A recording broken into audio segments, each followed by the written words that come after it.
And welcome back to The Truth Hurts, where we expose corrupt politicians and lying corporate media. Right here, we tell the truth no matter how painful it is. We're broadcasting live from Roseville, Minnesota, in the heart of the beast, Minneapolis, Minnesota. Good God, this place is it's just getting worse and worse every year, honest to God. And you know what? Despite the warmer weather, I'm still thinking, like, with the tax climate, rising prices, it's very challenging to be in the state. And for you that are watching from Minnesota, you know what I'm talking about. Although if you live in greater Minnesota, it's probably a lot nicer than it is in the cities. It's just terrible. But anyhow, I love Minnesota with all my heart. It's the politicians that suck. It's the people that consider themselves rulers that are ruining this metro area for sure, but the state in general. Sorry, I didn't mean to go on that diatribe. That was the worst intro ever. Why am I going on a diatribe so quickly here? That's not what the show's about. The show's actually got some interesting stuff to cover. And joining me today is Mega Jesse. How you doing there, buddy? Yeah, I'm doing good. And you're right that, the state just keeps getting worse and worse. It's because of the Democrats. It's because of the rhinos. We got all kinds of stories to get into on that stuff. Also joining us, third wheeling, is Mr. former Representative Eric Mortensen, new to the leadership team at Action for Liberty. How you doing there? Good. Did you see the SWAT team down here at the Key Inn? Are you serious? Yeah, this morning. Huh. Yeah, two guys stole an ATM and they were held up inside the hotel and they wouldn't come out. They had SWAT team out there. You're talking about just right down the road? Yeah. Yeah, that place is, it's not a hotel anymore, I don't think. I don't know what it is. So no, I think it's like government. I think it's like government housing now. Oh, well. Yeah. This area has gone to the shithole, right? That's what happens when government gets in control of things, right? The lovely Bridget reading your comments. How you doing there, Bridget? Doing great, and I'll just add to it. I had a shopping cart in the middle of the road when I came here, so like right down the road there. I come from the opposite direction as you guys, so I'm not privy to this stuff. Holy cow! Yeah. Dawson, did you know about that? I had no idea. No clue. Okay. I don't know anything about the missing ATM or the $8,600. They tried putting it in the shopping cart, you think, and didn't make it that far? Yes. I wouldn't be surprised. They're trying to wheel it away. But the people who drive around here, I've been wanting to say this for weeks, and maybe you're in this category, Bridget. What? The people who drive around here are crazy. Like, yeah, horrible drivers. I hate coming within a mile of this place. Why are you accusing me of being in that category? You just said you hit a shopping cart. I didn't hit it. I said it's in the middle of the road. Oh, I thought you said you hit it. Didn't know what to do. No. You know what I hate the most? We'll get into this important topics today, but I hate Friday afternoons in the suburbs because everyone's brain shuts down, forgets how to drive. You notice that? Am I the only one that notices this? It's the worst.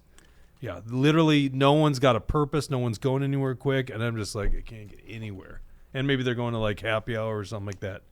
Sorry, it's one of my big pet peeves. All right, important topics today. Facebook removed accounts, and this hit us at home here at Action for Liberty. We're going to get into that story. Alex Jones is back on Twitter. They call it X. We still call it Twitter. Ends up talking to Elon Musk yesterday in the Twitter Spaces, which is so interesting. We got Zelensky on Capitol Hill. Boy, if we get into that topic, I don't know if we'll get into that topic today. I'm going to go on a rant about these traders out there in Washington, D.C. And then the Minnesota GOP State Central scam. That's why we brought Mort on the show today. He's fired up to talk about. Mega Jesse and Mort really want to talk about it so bad. We got important news to cover. The MNGOP is not the top list of things in the world right now, okay? Well, I know you guys are interested. Here's the problem. The problem with this, the media is covering it up, and if the media is talking about this thing at all, they're lying about what actually happened. So there needs to be patriots who set the record straight. Me and Mort are happy. Fair enough, Jesse, but they aren't also covering the Facebook purge of conservative groups, true. Okay? And that to me is a bigger threat towards America than what David Han and the gang at MNGOP did. But I'm going to get to your story because you guys want it and talk about the chair who won on a radio show saying all these lies about it. It's actually quite comical. And then insulting you guys, too. You'll appreciate that. If you want to be a part of the show, go to the Rumble comment section. And if you want to interrupt us at any time, go ahead and hit a Rumble rant. By the way, speaking of Rumble rants, I actually met K-Wall T-Wall for the first time in my life at our Christmas event. And if you didn't go to that Christmas event, it was so much fun. Packed crowd. I felt bad. There's about 7 people that didn't actually get a seat, and they had to sit outside. And I offered them a T-shirt and some other stuff like a mug.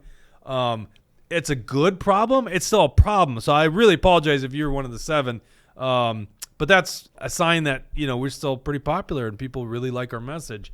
And K-Wall and T-Wall sit down, and they end up sitting at the same table as Tucker and Glenn Cotton and his wife. I'm like, wow, like the hardcores of the show right there. And I got to hang out a little bit with Tucker and Glenn Cotton. Mm-hmm. Awesome people. Really appreciate you guys being part of the show every time. And I think Tucker's already in the comment section today. Yeah. Mm-hmm. I wanted to point out really quick. Right now, our YouTube numbers, we've got like 12 whole viewers on there. We're trying to get that down. I'm kind of sick of seeing so many on YouTube. Go to Rumble. He's referencing this hater, former Senator Osmek, going, nobody watches the program. They only have 15 YouTube views. It's like, yeah, dipshit. We keep getting censored on YouTube. We don't put any money into YouTube. Anyone that knows anything knows that's the case. So these people. What does Tucker have to say? He says, is Rumble not working today? I've been having issues with it all morning. Nothing wants to load. Yeah, Rumble is actually, I heard there's like some targeted threats towards Rumble. But it seems like we have an audience. Is that correct right now on Rumble? Yeah. See, that's the problem is we can't put money and energy into YouTube because they'll inevitably censor us again. But the platform is so much better, right? When just from a tech side. That's the problem that we have. But we're cheering for Rumble, okay? Rumble's a home.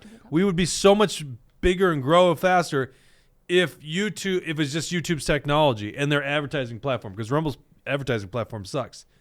Is Rumble working for you? Yeah.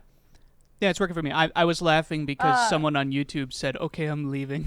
Oh, mine had just all of a sudden actually stopped loading for whatever reason. What? Okay. Well, Rumble.com is currently unable to handle this request. I don't know why. So maybe my Rumble's not working. They're handling my request. Well, there we go. Then we have to do YouTube. Actually, we put it on Facebook too, which is problematic. So that's the first story here. Let's pull this up. I am not familiar with any corporate mainstream media talking about this, but we wrote this story. I think this was on Saturday. The Great Silent Facebook Purge of Conservative Pages. Facebook erased a page of conservative Minnesota-based group called North Star Liberty Alliance, NSLA. If you're very familiar with us, you probably know of them. NSLA is the actual host of our training. So we push a lot of activists, and quite frankly, candidates end up coming to it. We had one guy that was just at a recent training that won his city council race or school board race. I think it was city council.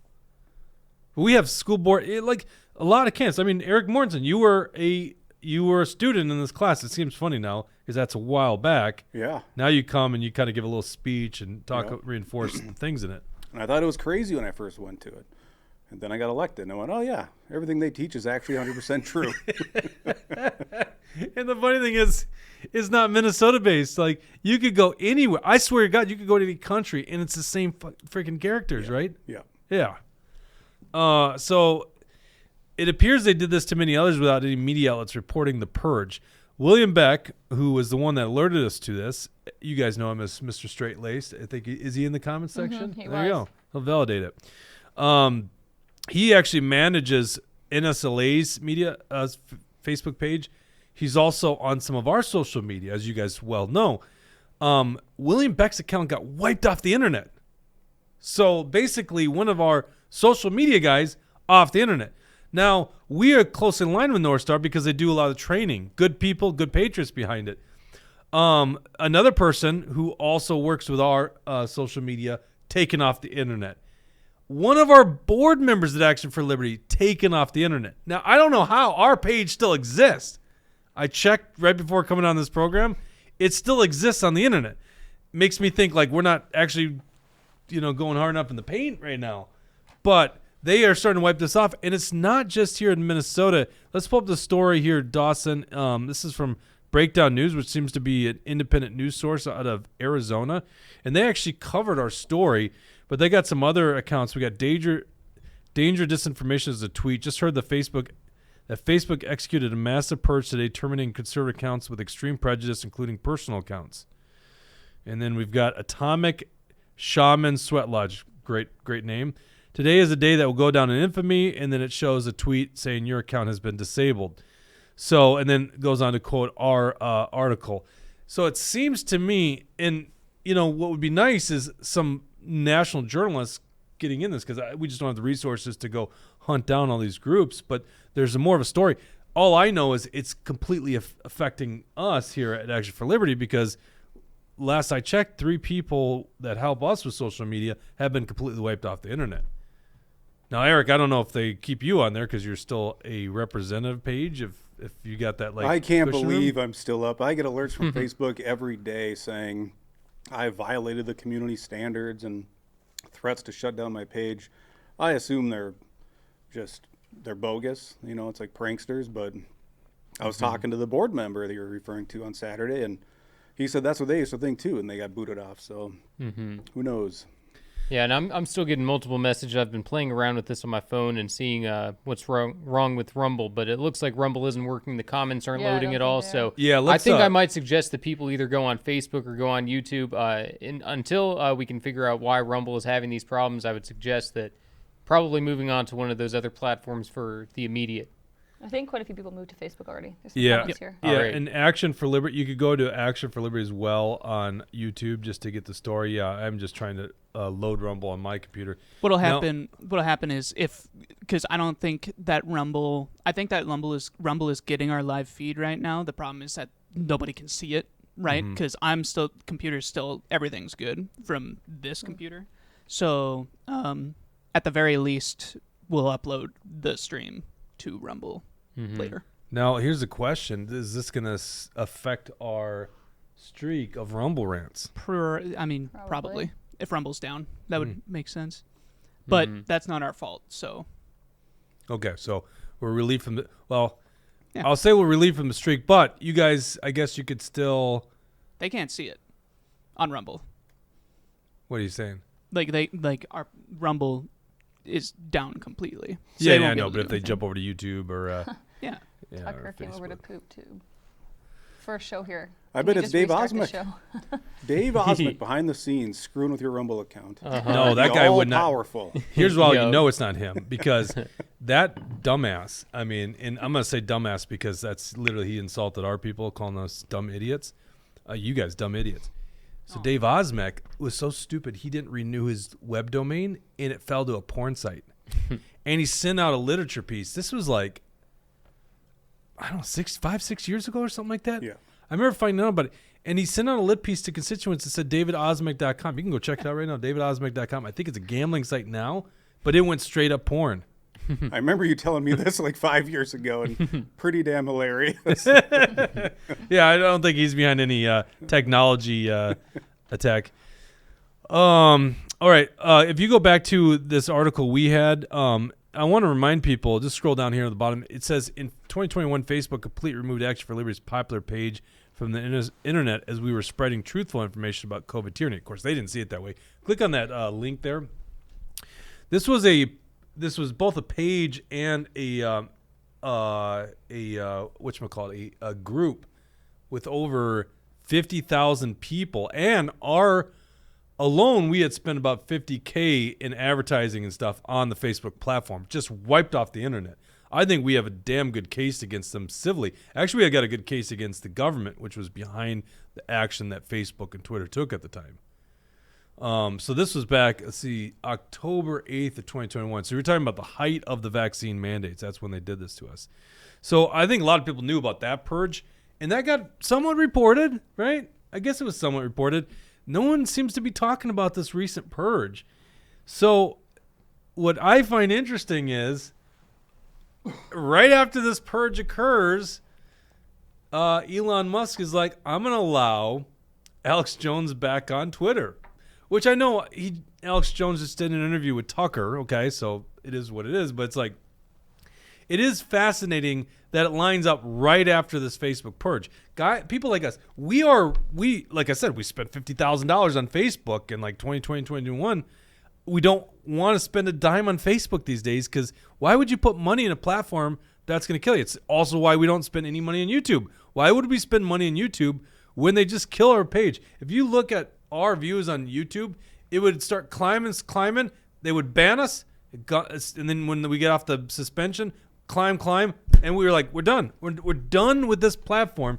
I think, Dawson, the only reason we put it on YouTube right now, other than the fact it's free to do it, is because if we need to rip a episode down the road, it's the easiest platform to do it from, right? Yeah, Rumble, I mean, it's no secret that Rumble from the back end is not great.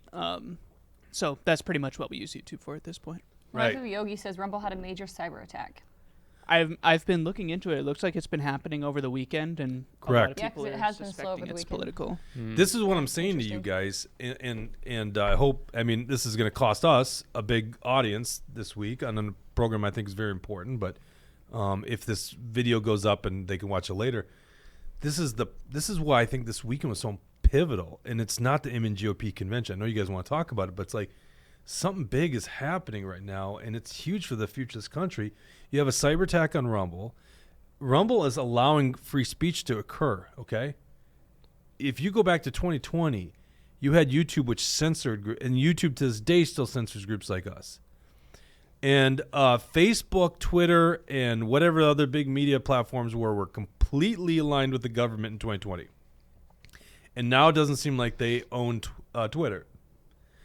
This is huge. And so it's to the point where allowing a guy like Alex Jones back on the platform, it seems like they've moved heavily in the free speech category.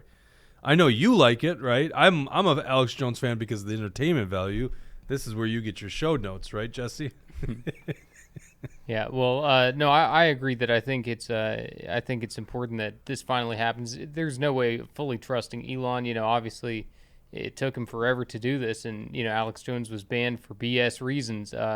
So you know, it seems like it's about time. I'm not sure what motivation Elon has. If he's actually for free speech, then I'm all for it. But it is nice to see, and I can't believe that it's taken so long for Elon to get behind it. I think Rumble's back up. Okay, Rumble Mine's is loading back now. up. Yeah, cut our audience. All right, so Rumble's back up. Better get that Rumble rant in as soon as possible so we can keep the streak going. Brad better make one because he asked, can I Rumble rant by donating at the website? Hurry up, go Rumble Brad. rant on there. We don't want to lose it. Tucker can do it too. He said, does my subscription payment that went through yesterday count as a Rumble rant? I don't think it counts as that. I think it's got to come up as yellow. By the way, fun hanging out with Brad Ganser as well. I should have mentioned Brad was there. We had the Patriot Carla Nelson, which she bid on an item. If you guys don't know this, I also am a amateur auctioneer, you know. So I got Carla Nelson in on some of the bidding. I can't remember which item.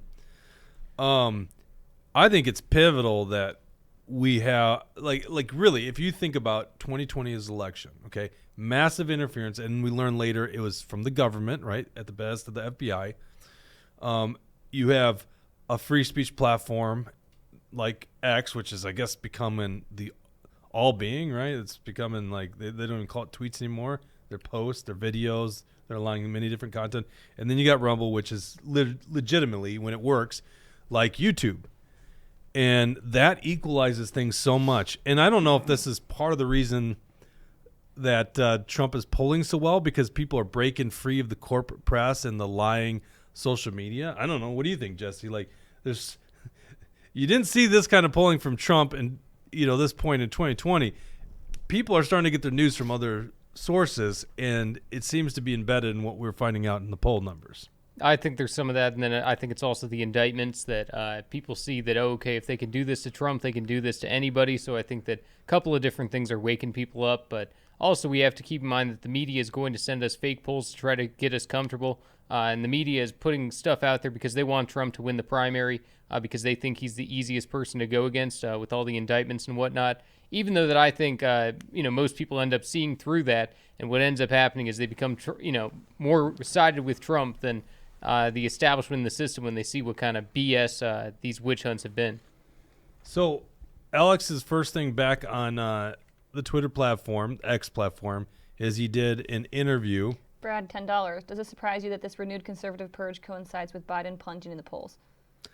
I mean, no, none of this is a surprise to us anymore. And thank you very much, Brad. The streak continues. That was awesome.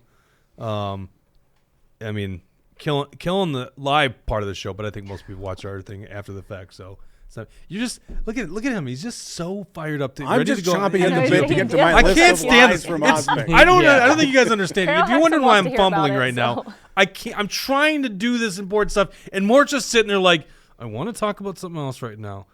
That's Well, what here, I'm thinking too. I feel like I'll participate. So I was on that Twitter space the other day when they had Yes. Elon and Alex Jones and Vivek and Benny Johnson. And I Vivek thought, the dude, fake. whatever you want to call him. Yeah. I still like Vivek, but I'm telling you, I'm not buying that. I'm not buying that. He went to the bathroom and he didn't have enough time to talk to Elon did Musk. you hear? I can't remember who said it. I want to say Benny Johnson. Yeah. He said, I jotted down some quotes because they had some interesting things to say. But he said, right now the freedom fighters are finding each other.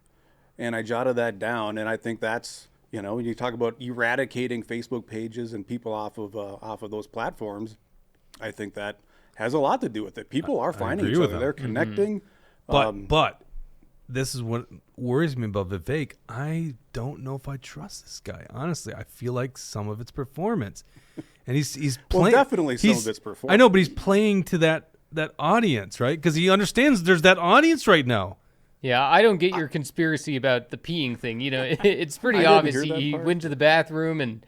Okay, let me explain to people. If you didn't hear, so Alex Jones gets interviewed by some independent journalist on a Twitter Spaces, which is just audio, and all of a sudden, I think it was like an hour in, Elon Musk jumps onto it, and it's like all of a sudden, the Wild West happened.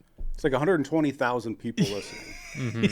Yeah, on a Sunday afternoon. Yeah. No one knew this was going to happen. And all of a sudden, you're listening to Elon Musk and Alex Jones together on some audio platform. It was great. Oh, hey, K-Wall, good to see you. See, that's the problem. If Rumble's down, we don't get K-Wall and T-Wall. I know. Well, you never know. Do they have a pseudonym on the other thing? I don't know. I don't know. So then all of a sudden you get all these people show up, and Vivek's on it. And Vivek gets called on by the host, and I literally don't think he's adding anything to the conversation. I feel like he's just trying to pontificate, and I don't feel like it was something great to hear. And because quite frankly, when you're next to Alex Jones and Elon Musk, like you're really at different levels. Like Joe Rogan's at that level, but like, what do you got to say? Anyhow, I feel like Vivek then was like, well, I'm not really part of this conversation. It's not going anywhere. So he accidentally leaves his microphone on. And this is like minutes later. And all I heard was washing hands. Some people saying that you heard him go to the bathroom and then wash the hands. But all I heard was the washing the hands.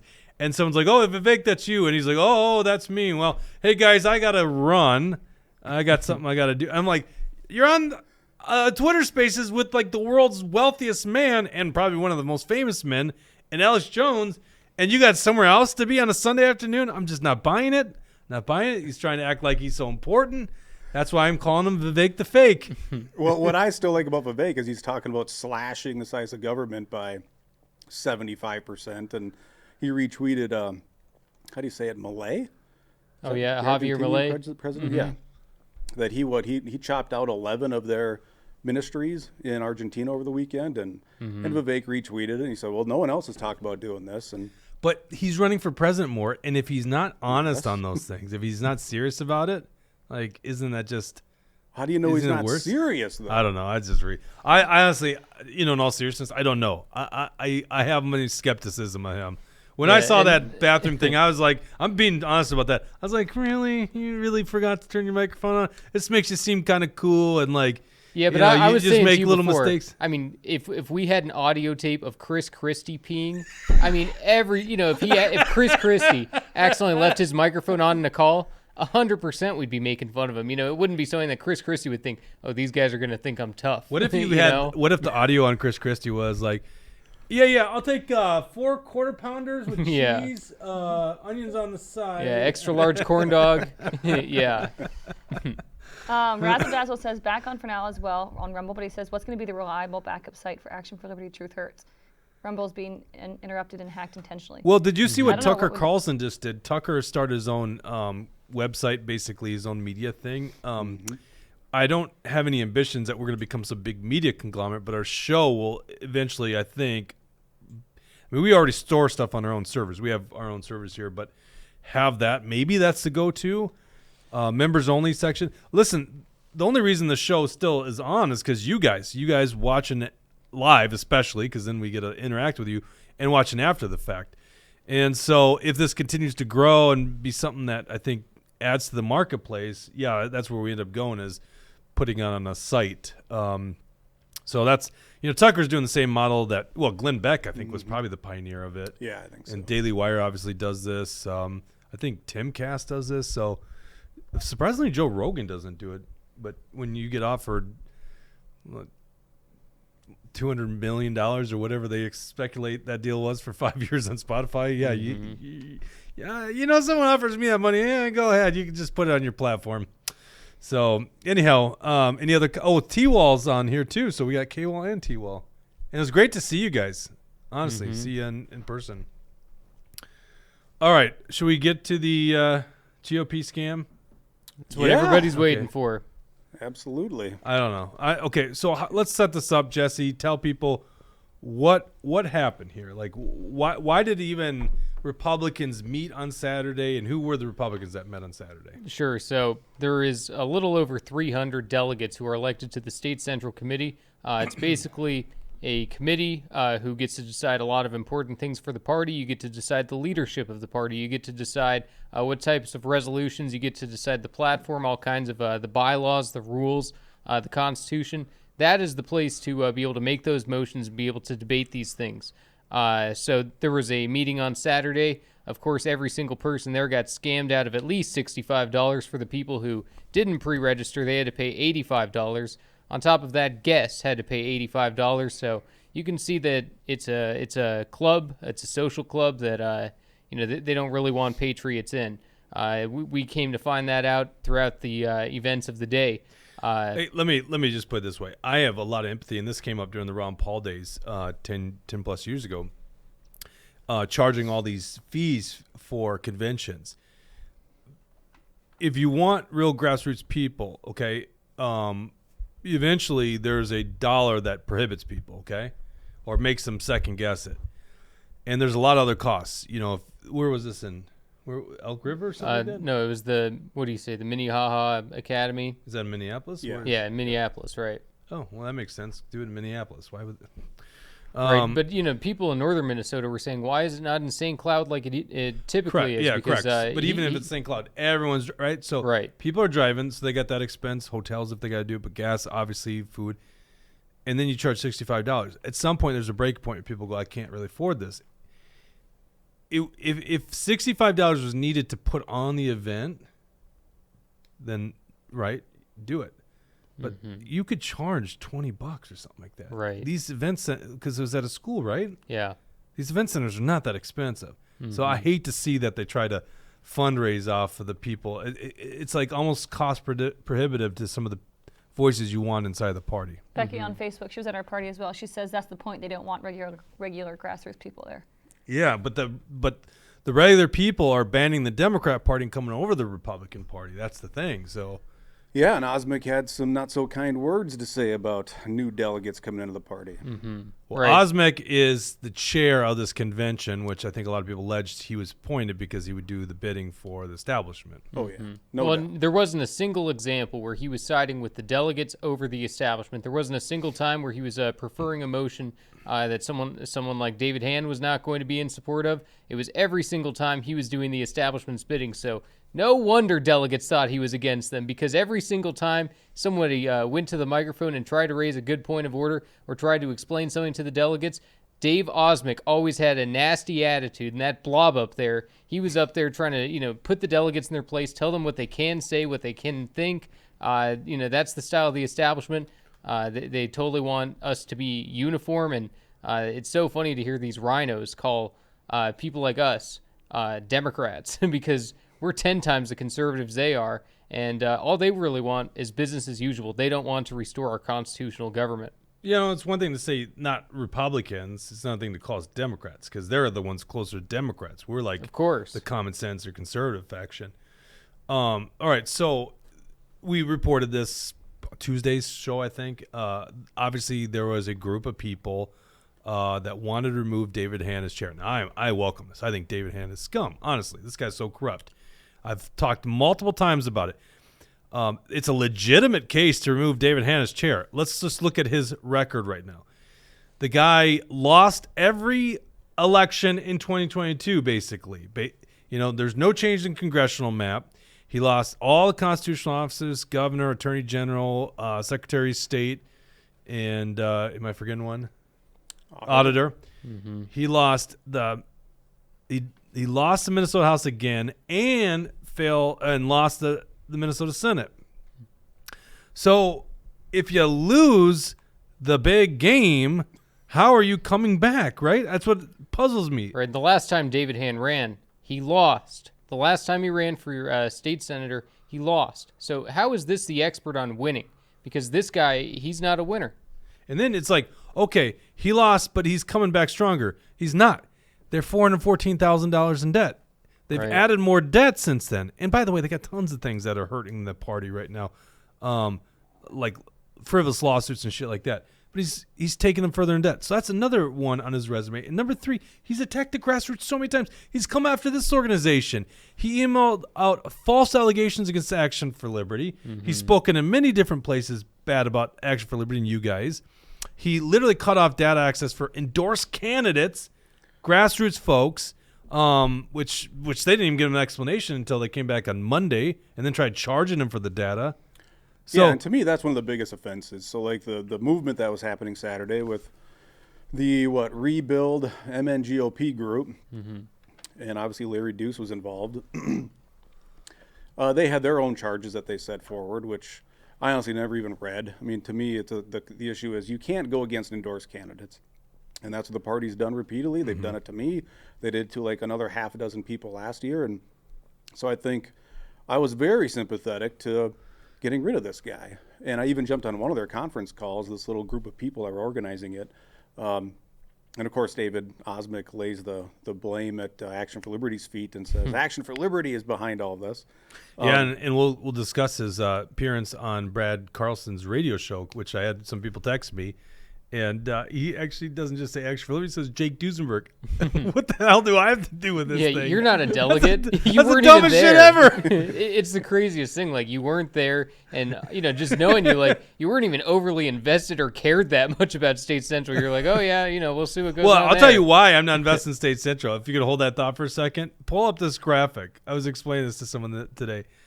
This is how State Central, this is like kind of the swamp, right? There's better people getting elected at State Central. But in 2021, they took a straw poll of the choice of gubernatorial candidates, and this is who they selected for governor candidates in 2021. 37% Paul Gazelka. He's the biggest rhino on the planet. And then coming up next is another rhino, Michelle Benson. So nearly 60% of people in State Central wanted the candidate that dropped out of the race before the convention in 2022 and the last place in the convention. It's not like at all our kind of people at State Central. And then Scott Jensen, I mean, that's a mix of people that, Scott Jensen got a lot of good people following him because he talked well. We knew more about Scott Jensen. And then, of course, Neil Shaw, which would have been a smart choice for people. Yeah. Too bad they didn't go that direction. But, yeah, look, Neil Shaw way outperformed on caucus night, and he was a no-namer, right? But State Central, they're not going to vote for him. So that's State Central for you. So where do you want to dive into this? Because I've got my list. I don't know if Dawson got it. I got a long list of lies and deceit. Well, first of all, I asked you because once again, fucking Osmek, like I have nothing to do with this thing. So I call up you after the convention, and I'm like, what the hell happened there? Because apparently there was a 6 o'clock adjournment, so it became obvious once I found that out what their tactic was. And you had a very good explanation what the heck they did to stop a vote or to basically suppress the vote of getting rid of David Hann. Well, they did a bunch of things. I mean, it was like 5.5 hours of voter intimidation, of spreading misinformation. But really where it all culminated was just before the vote, when they're finally going to allow this to happen in like the final 12 minutes of this convention. Yeah. So they're running out the clock. Yeah. So the first thing that became obvious right around 2 o'clock to me before we hadn't passed any rules, we hadn't passed an agenda, and I even tweeted, we're 2 hours in, we have no rules and no agenda. They're clearly trying to kill the clock. Yeah. And that became very, very obvious that was the plan. The treasurer gave like a 45-minute treasurer update. No, not the treasurer. What do you mean, not the treasurer? treasurer? No, the former treasurer. Whatever. Do you know about this? Yes, that was the guy that went on that crazy rant and got fired, and now he's back up there giving the treasurer's report. Yeah, so he was taking slings and arrows for Hahn. And he said, we overspent by $250,000. And he said, it's not Jer Hahn's fault. It's my fault. You blame me. Yeah. And somebody actually shouted at him, just go to the next slide. And he finally said, okay. And then the same person shouted, go to your last slide. And he did. After a while, he was getting so much grief. My so he God. just went pop, pop, pop, pop, pop. And he must have skipped like 20 slides. So it was clear his marching orders were kill time, put these people to sleep. But the people were restless, and they just wanted this vote. Okay, so I think some people really like to hear this stuff because you're not going to get this anywhere else. Mort knows what he's talking about. Okay, Mort's seasoned in conventions, and killing the clock is a tactic they use. And I can think of one really good case, and I know you were at this one because they wouldn't let you in the auditorium, I believe. But in Wesenberg's district, Senate District, was that 9? 10. Senate District 10. Yeah, I was there too, and they wouldn't let me in either. So they actually held a convention I think its start time was 6 o'clock on a Friday night. The far opposite side of the district were Wesenberg. They did not want Nate Wesenberg to be a senator. And they basically had mandatory adjournment at like 11 that night. Yeah, something like that. And they end up running the clock out. They don't even count a single vote. They don't count a vote. People voted for their endorsement, and they adjourned without counting the votes. It's a tactic we've seen multiple times. So they basically were using the run out the clock technique. But you said there's some other things here. So yeah, I mean, I've got a laundry list here.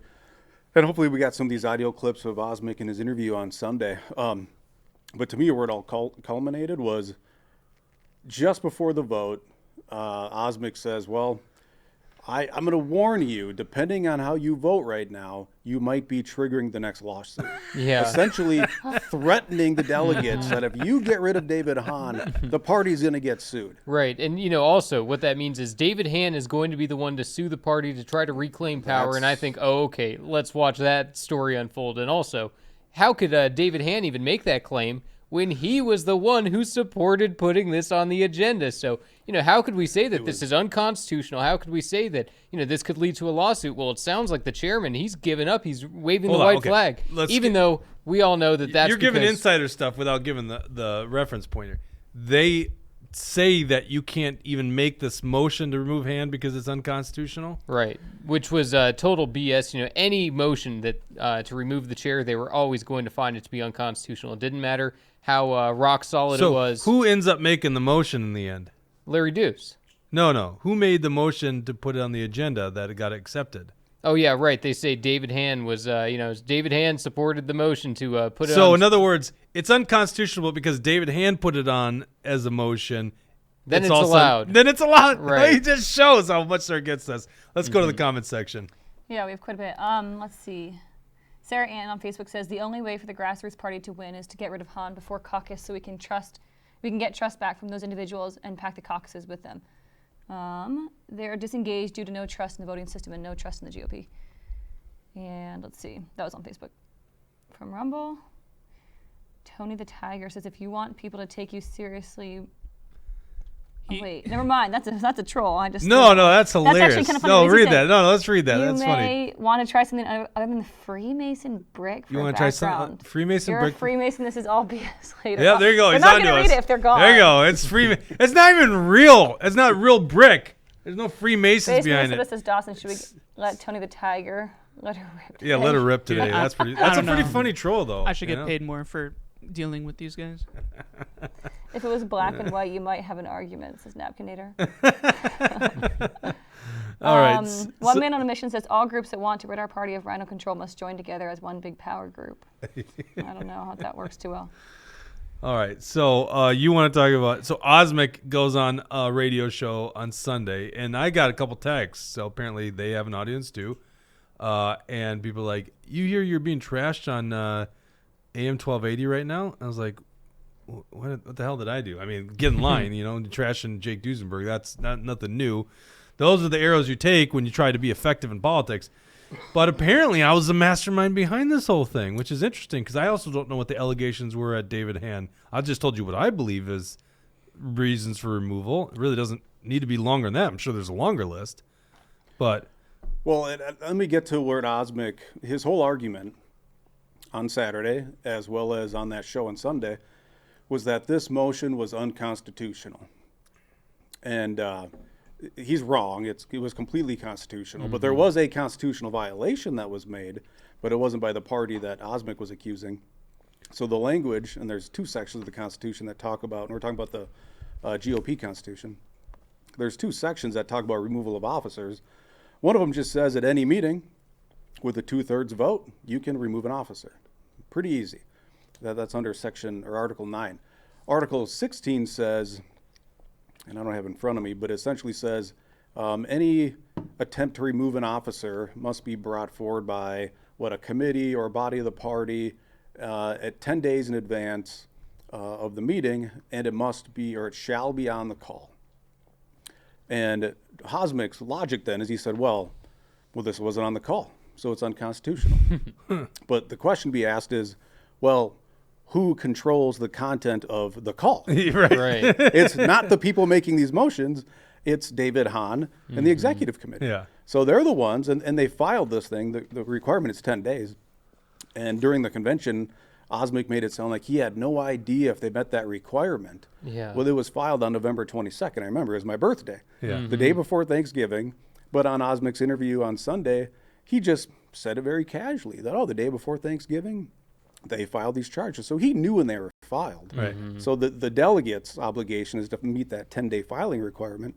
They can't control what's on the call. Right. It's not their responsibility. So the constitutional violation was with the state party, not with the delegates that were just trying to get accountability. Right. Plus, it sounds like a terrible rule that's just used to make sure this never they happens. contradict each other. Yeah, they pick and choose which one to enforce. Because 4 months ago when I made the motion under Article 9 to kick Hahn out, they said, whoa, you didn't do this 10 days in advance. You have to give us 10 days notice, and then you can do it.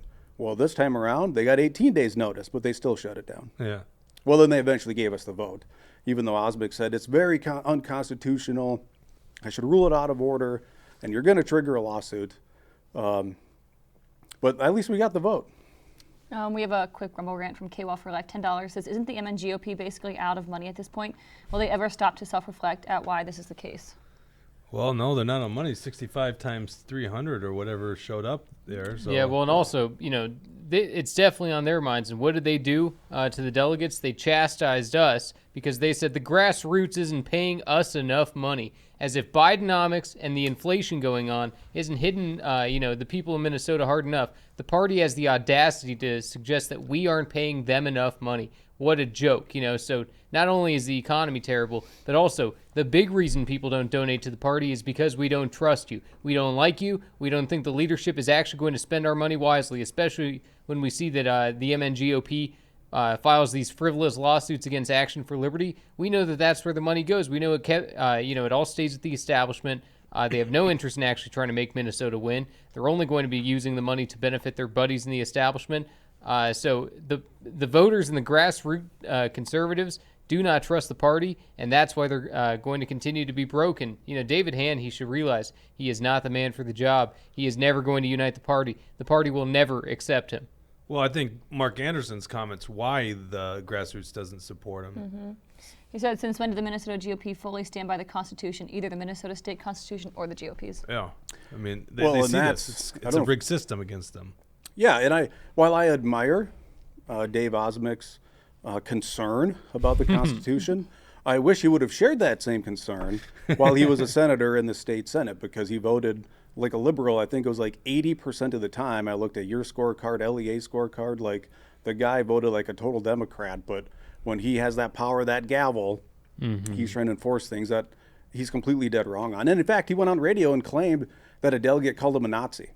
Yeah. And that is not true. That never happened. Well, there's a lot of lies, so we'll go through this audio. First of all, I think the guy should be able to defend himself. Unfortunately, we reached out to Dave Osmic, and he's too chicken shit to come on the show.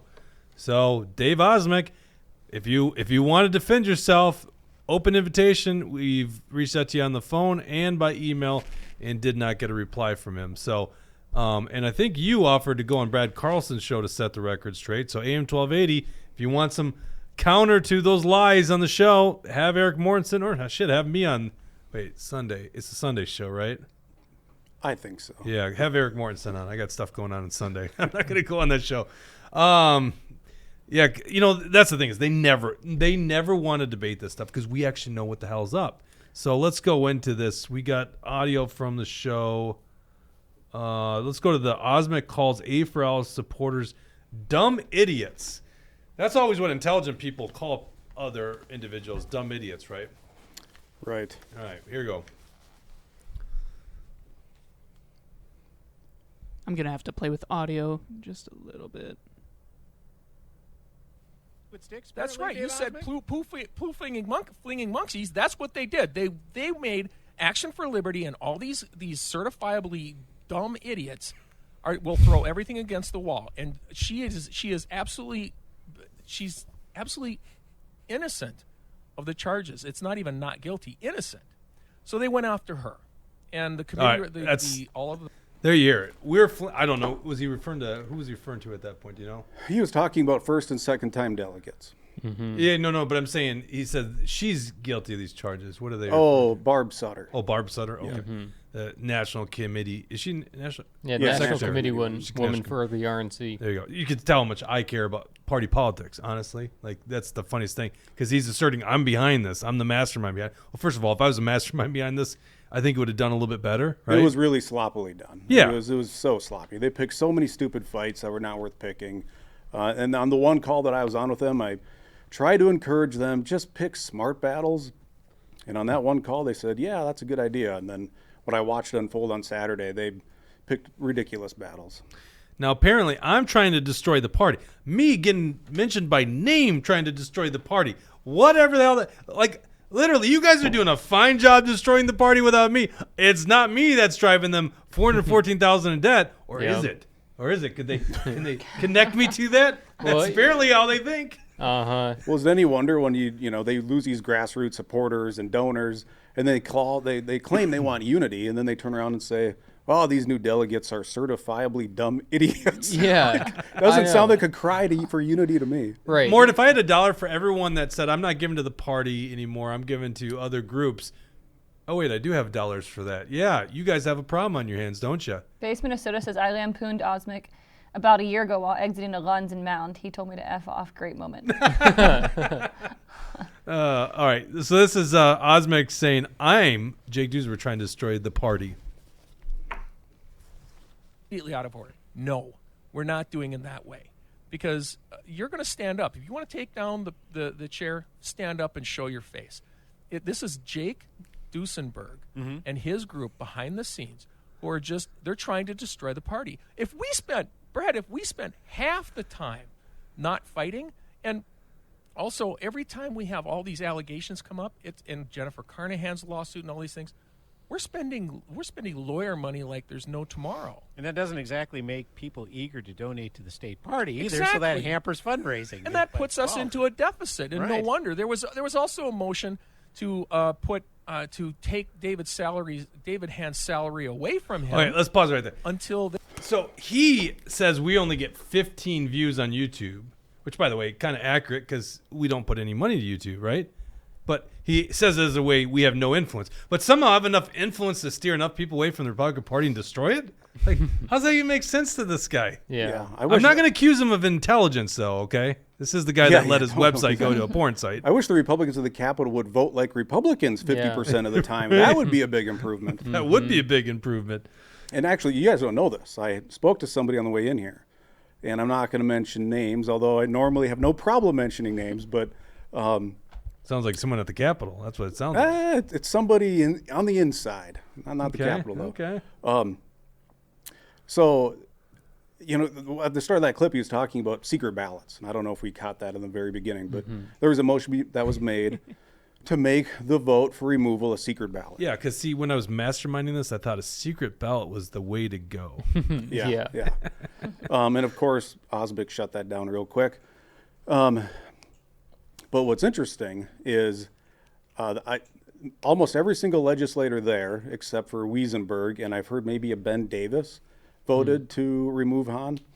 But a legislator, or several of them, have been saying that they would have voted to remove Hahn if it would have been a secret ballot, but they couldn't be seen voting to remove him because they would have been primaried.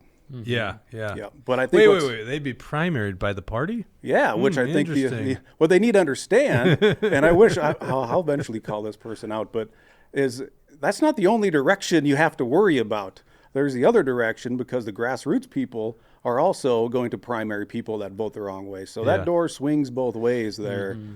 But I'm just utterly shocked that this person would say that to you and they would just admit that they're cowards and don't stand for the right thing. Well, that's the thing. They didn't say it to me. They said it to another person who I trust with my life. Yeah, so. I kind of figured that's how it went down.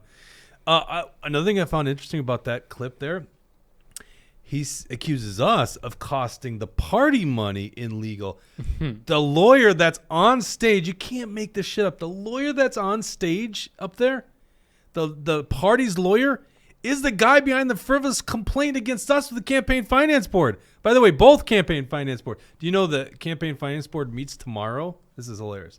They meet tomorrow, and they're trying to decide. So once again, we've had the legal staff at the Campaign Finance Board, twice now, recommend removing both cases against us because the evidence doesn't suggest we did anything wrong. But the Walz-appointed political board has ignored their own legal staff and recommended continuing the witch hunt against us. So tomorrow we're going for a hat trick. The third time, legal staff's like, there's no evidence, there's any violation here. I have zero idea. I could go 50-50. They're finally like, this is ridiculous. What are we doing here? Let's dismiss this case. Or they go, nope, keep the witch hunt on. We got to make action for liberty pay. This is all from the lawyer that the Republican Party of Minnesota has. Mm-hmm. Like, who's costing who stuff here? These guys are pathetic. Right. And also, I could just get, what a sense of entitlement from Osmek, in what he's saying there, because he's saying that, almost like him and the MNGOP are entitled to our work, energy, and money. You don't necessarily just get that. Hell no. You have to earn it from us. You have to trust us that, you're actually going to be there to fight for us. And, that means not just at election time. That means backing the endorsed candidate. That means actually pushing a conservative agenda through. That means upholding the platform. That means holding our, leaders accountable. There's all kinds of things that the MNGOP just utterly fails to do. Well, former Rep Mark Anderson commenting on Osmek. Sorry. Mm-hmm. Osmek, like all other establishment insiders, always shifts the blame from for the GOP's failures. Same old tactics. There you go.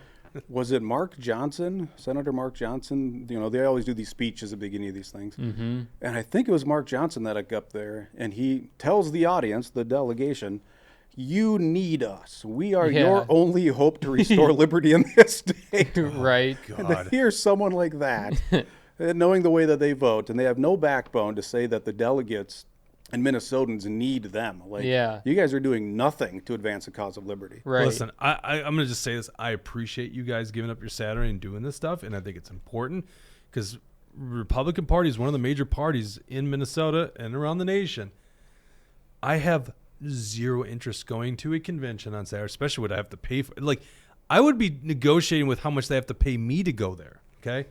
Yeah. Let alone to go listen to a bunch of lying politicians talking about. Because someone sent me a picture. Emmer was speaking. Fishbach was speaking. Yeah. Didn't you tell me Emmer was speaking about the problems with the national debt? Yeah. No, him and Fishbach. They didn't seem to understand the irony and the audacity of them to stand on stage, lecture us, the delegates, about the national debt. Meanwhile, they're supporting war in Ukraine. They're supporting war with, funding Israel. They want to put us further in debt. And on top of all of that, our party, the MNGOP, sits at $414,000 plus in debt. So they didn't seem to see the irony in telling delegates about the national debt when we can't even solve our own problems at home. Yeah, they don't give a shit about the debt. They're enablers of the debt. All right, so Osmek, showing his true colors, then talks about how we need moderates and pro-choice candidates. One of the biggest lies in politics, you hear this from the establishment all the time in the media, is that you have to be moderate to run in certain districts. We hear this over and over again, and it's the biggest bullshit. It's all about messaging. How do you message to the voters to get elected, right? Because that's what elections are. They're popularity contests. But they think that you just need to be moderates. Now look at the all you have to do is look at the Democrats. The Democrats won a majority. Do you think the Judy Seeberger's district or Eric Putnam's district is on board with transgender surgery for 6-year-olds? Of course not. You think they're for abortion after birth? Of course not. But those senators voted that way. They don't subscribe to this thing. So it's actually a lie. I think many regards perpetuates from the left, and Osmek reiterates this. So let's hear Osmek talking about we need moderates and pro-choice candidates. And go. Sorry, I'm trying to get the right time frame. This is I thought it was giving you like enough time there. Hold on. MT Anderson, $100 says the A4L crew is worth it. There you go. Well, That's holy very generous. You said $100? Yeah. Oh, Can you see geez. it? Well, Yeah. that was very generous of the former state rep here. I mean, well, thank you, Mark. That must be that Florida tax savings right there. He's like, if you only knew, Jake, if you only knew. This one's 46, right? Let's hear this one. You wanted to get rid of Dave Senja. You wanted to get rid of Carla Nelson.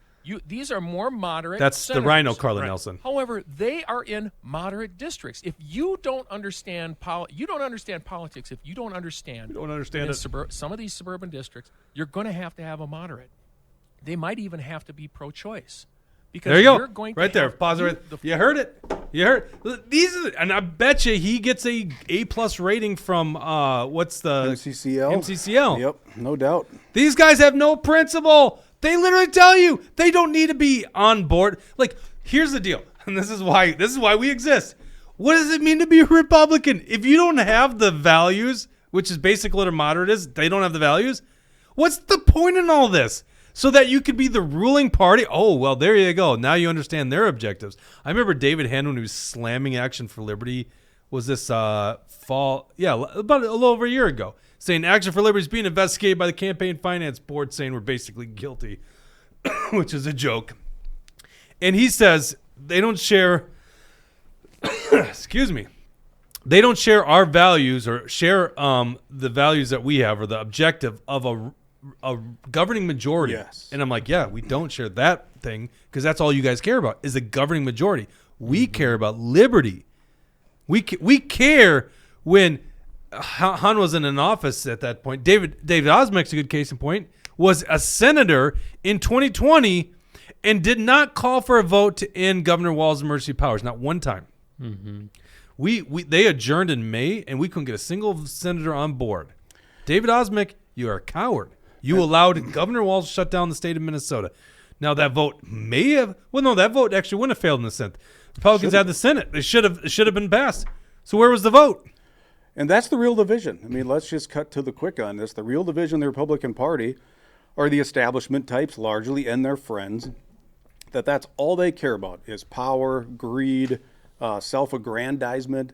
It's just that you kind of tee it up as like winning elections, but that's all they care about. Where people in this room and the grassroots folks want to advance the conservative agenda, preserve liberty, and maybe you could make the case that you need a governing majority as a prerequisite to actually advance a conservative agenda. Like, that's a fair argument, but that's what they always say is that is their ultimate goal is a governing majority. And that doesn't excite me because it doesn't talk about any results. Right. And that to me is the ultimate division in the party where Osmek is saying these groups are hell bent on chaos and destroying the party. Like, that's not my goal. Isn't chaos or destroying anything. It's advancing the conservative agenda, which you would think would be their objective too, but it's not. But disruption is important here. Well, I agree. Yeah, he calls chaos as if this isn't planned, but like disruption's important. Yep. And disruptive forces are necessary. You know, as the disruptive forces to the horse and buggy, the Ford automobile, right? Mm-hmm. Disruptive forces are important if you want to change the course of history. But that's not the ultimate goal, again. Of course not. The ultimate goal is liberty, Yeah. less government. He doesn't understand it. He is a big government spending Republican. I don't want to play this audio clip, but at one point he's complaining about how he hasn't got a surplus check back. Mm-hmm. And he goes, it should be more. And I go, you were a senator over multiple years of budget surpluses. You did not give that money back. In fact, you voted to spend it. Eric Mortensen was the only person in 2021 and 2022 not to spend your surplus. Only legislator up at the Capitol didn't spend a dime of your surplus. In fact, you took a really hard vote. The establishment used it against you because you voted against a useless audit against the Southwest Light Rail because it not only was it useless, as the points were made by the leadership at that time, but it spent the surplus money. Yeah, and you said you'd give back every dime of the surplus. Yeah, it's been $200,000 of the surplus, and the Office of the Legislative Auditor already came out and said, we've already started this audit. So that's why Kurt Dowd stood on the floor for 45 minutes and said, we don't need this, but they knew it was going to become politically weaponized. So he encouraged his whole caucus to vote for it, and they all fell for it. Let's go comments here because I see there's a lot. Yeah. There's more than 15 people in the comment section. Let me see really quick on Facebook. There's a couple. Becky says, moderate is what we got with Scott Jensen. How'd that work out? Yeah. So. Yeah, and a lot of people thought Jensen was like so strong. It's like, we sounded an alarm on Scott Jensen, and then, my goal after primary season is not to derail Republicans because, especially like Scott Jensen, at least Scott Jensen was on the record being against emergency powers and a lot of stuff. So definitely better than Walz, but it would not have been like, oh, everything's done. We can go off and do other things. Like, he's not a Ron DeSantis, right?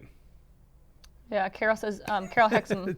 I was looking at Jesse to see if he was going to I wasn't even sure you were referring to DeSantis. I was just going to let it pass. I don't care. Right, what's Carol have to say? We have Carol Hexam. She says, good amen Patriot to that. Carol there. Many establishment Republicans quit talking to me because I didn't support Jensen. Which I think that probably happened to a lot of people. Carla Nelson says, God is not going to ask if you won. He'll ask if we defended his laws.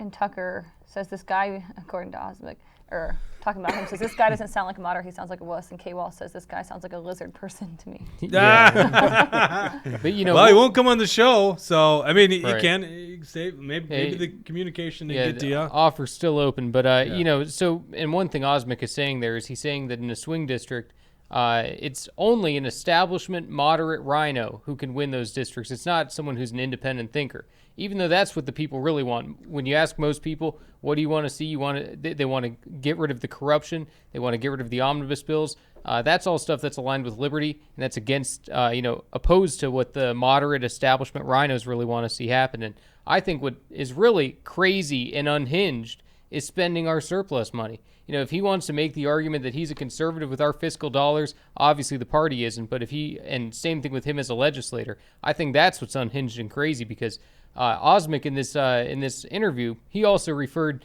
to what I was doing in my flyers that I was putting out there as crazy and unhinged. So I think we should also play that clip. That's line 16, Dawson. We'll let you get to that audio clip. Basement. So yeah, has a question. Honest question.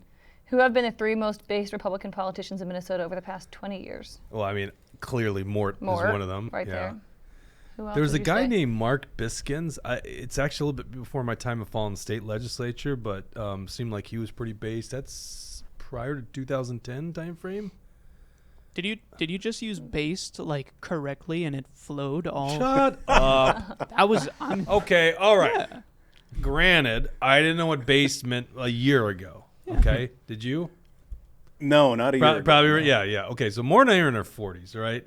You got to understand, we're learning stuff from you youngsters, okay? And a lot of the audience can agree with us.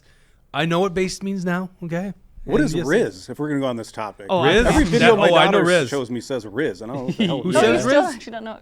That's funny. No, who says Riz to you? My daughter shows me videos and it says Riz. Oh, God, that's... And I asked her last night, like, she laughed it's literally at me short for charisma.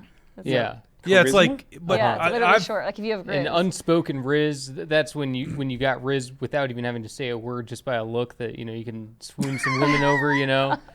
So there's all kinds of different Riz. That's the way that there should be a new bit. Every show there should be some new youngster language. Yeah, youngster. Yeah, and Riz is the word of the Oxford Word of the Year. I think I did hear that. Actually, yeah, that is funny. Yeah. Oxford Dictionary said that Riz is the word of the year. So who's the third most based? Who's the third most based Republican politician? Oh. Well, quite frankly, Mark Anderson, I think, is in that category. If you listen to Mark Anderson talk, he said he had another comment actually. He said when the GOP, or even when the GOP held both the House and the Senate at the same time, they failed to uphold Article 4, Section 17. That alone would change the agenda of government growth. Yeah. That's omnibus bills, right? Yep. Yeah, multi-subject, Yep. I guess if his question is who's based, but doesn't mean they necessarily got elected, well then you could... Mark Bashofsky. Yeah, right. Mark would be like, no way am I a politician. Mm-hmm. All right. All right. Whoa. Who are the least based? One man on a mission says, I was threatened with arrest for handing out flyers at the last CD8 convention. The flyer exposed the corrupt CD8 executive committee. Yeah, that's Wow. interesting. That is a tactic they use. They called the police on Nate Wesenberg. When? This was the Morrison County Convention. Yes. I should have that was tried a little everything before to make sure Wesenberg wouldn't get elected. We document. This is kind of like one of the things where, we're like Alpha News just wouldn't cover the important stuff. And I think I this love was, how we got an audience here. Pretty because sure that was before the endorsing convention. I'm going to give you the timeline because I was like, Alpha, you guys got to cover this shit, and they don't want to touch things that are, in the boiling pot there. And this is where some of the news that you guys need to hear about is on caucus night. They actually changed the delegate sheet, and we think that's actually illegal. There's actually statute saying you can't change delegate sheets. In one case, they put a wife of the sitting state rep on there. So they tried changing after the fact the caucus sheets, and that determines who becomes a delegate. So then they have the Morrison County Convention, and they're like trying. It was who's the guy from CD8 that came down. Morrison County had to have someone come like an hour and a half west from CD8 to run their convention because of how corrupt these people were. And this guy literally, we got video of this. Yeah. What's that? Tony Albright? No. That's the endorsing convention. Mm-hmm. I can't think you're of the saying guy's one of name. the party guys. Yeah, party guy. He Can't literally, I want to say Crick or something like that. Yeah, his name isn't Justin coming to mind. Crick. Isn't that his name? Crick? I can't think He of it literally will not listen and take motions on the floor. He's like literally ignoring the body as if the body isn't controlling the convention. They call the cops on Wesenberg, who's now their state senator. This is the path to getting elected that Wesenberg had. The cops come there and they're like buddies with Wesenberg, so it's kind of a funny conversation. But they had legitimate beef with the chair not listening to their thing. Then they have the endorsing convention we just mentioned to you, where they literally adjourn at 11 p.m. and don't even count a vote. Let's be honest, we know why they didn't count a vote. Somebody was going to win that thing, and it wasn't the guys that they wanted. And that was the one Tony Albright chaired. So then it was left to primary. It was a three-way primary, and Wesenberg won. That's how he's a state senator. There you go. There's a great lesson. And he auctioned off his tie. What did his tie say again at the party? Oh, yeah, it was come and take it with a chainsaw, yeah. When she wore. By the way, this same kind of stuff happened in Otter Tail County. I saw Carol's on there. This is what they did to stop Nathan Miller, get their favorite boy over there elected. We could document other cases this happened, but Wesenberg was the one where it was really victorious that they failed at. Mm-hmm. Well, by the way, running out the time was used against Tom DePel. I was at that convention. They didn't let the Tom DePel thing didn't happen. Imagine going to a convention on a Saturday. You give up a Saturday, and they don't even have an endorsement till like 4 o'clock, and everyone got there like 8 or 9 in the morning. They try bleeding out people so that the numbers don't help the challenger. Because let's be honest, the grassroots people have normal new people, and they don't want to give up a whole Saturday to do a convention. That's the political system here. All right, sorry, a little bit of a rant there, but Mark paid for the rant. There you go, I can do it. True. Let's go to this timestamp. This is where Osmic calls Jesse's really motivated to get this out there. He needs to defend his Flyers. So let's hear this one. To have a disclaimer on it. And nobody knows who these people are. There's no chairman. We have no idea who's in this group. We have no idea who. Again, this could be Ken Martin sending literature into the Republican. Sure. How are we supposed to know? We have never heard of this group before. So I said no. As I have a rules authority to say you're not handing that out. Eventually, they did hand out a piece that was Dave Hand making a comment that he's not a Trump guy. Well, there's a lot of people, including you, Brad, are not big Trump guys. It's mind-boggling that these people are bent on chaos. But we can go over when we come back from break. We can go over a few of the charges that they brought up and the quote-unquote malfeasance. But the simple fact of the matter is these people are unhinged and bent on, and it's primarily going back to Action for Liberty. I'm sure they're going to do a little video, and their videos always get about 15 YouTube views for Action for Liberty. I'm probably giving them more views now. Oh, yeah. Because I'm mentioning them. But these people are these. Okay, these are the stop same right people. there. Action for I think that's probably what you want to cover. Yep. Listen to the narcissism of this guy. Yep. David Osmick's a nobody. Nobody's heard You of are a this loser. guy. Yeah. He was like, I think I heard on this radio thing, he was shaming Philip Parrish because he had this failed bid to be governor. Osmick ran for governor in 2018, where he's like no money and was like out before anyone else. It was like no one even knew the guy was running. I had no clue he was even running for governor in 2018 until I heard that radio interview and went, "What?" This guy So ran for bad. governor? I don't know how he got elected the first time. He must have been the only guy that raised his hand. So he gets districted out of his district, and this is the district Kelly Morrison has it. I know this because William was in his district. Or grew up in his district. William eventually goes to college and then graduates, right? So he's like, I don't like this district. So he carpetbags west and faces Glenn Gruenhagen, who whipped his butt and got endorsed. And that's the end of Dave Osmick's time up at the Capitol. Mm-hmm. And by the way, at the Capitol, he is like a 30%. He's at one point in the interview, he's like, no one would doubt my conservative credentials. We do. Oh, yeah. You vote for every omnibus bill under the sun. You never gave back the surplus. You're a rhino. So that's David Osmick. But we're just unhinged, crazy people, aren't we there, Jesse? I guess so, because apparently that's how he feels about any Trump person, and it should be very clear the Trump team and his legal team do not trust the MNGOP. Sometimes people wonder, why isn't Trump paying more attention to Minnesota? It's because he knows there are bad faith actors within the MNGOP that he wants nothing to do with. I can't blame him. But the grassroots, of course, is with him, just like in any other state. The grassroots is MAGA. At least the majority of it is. And so for David Osmick to say that these people are just bent on chaos and all they want to do is stir the pot and get people angry. Well, I think a lot of these delegates were unaware of the fact of how anti-Trump, anti-MAGA David Hand actually is.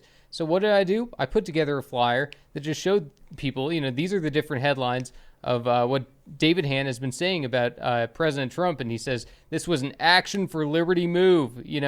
Was this an action for liberty move? Because, Jake, you're not a Trump guy. You don't support Trump for 2024 in the primary as of now.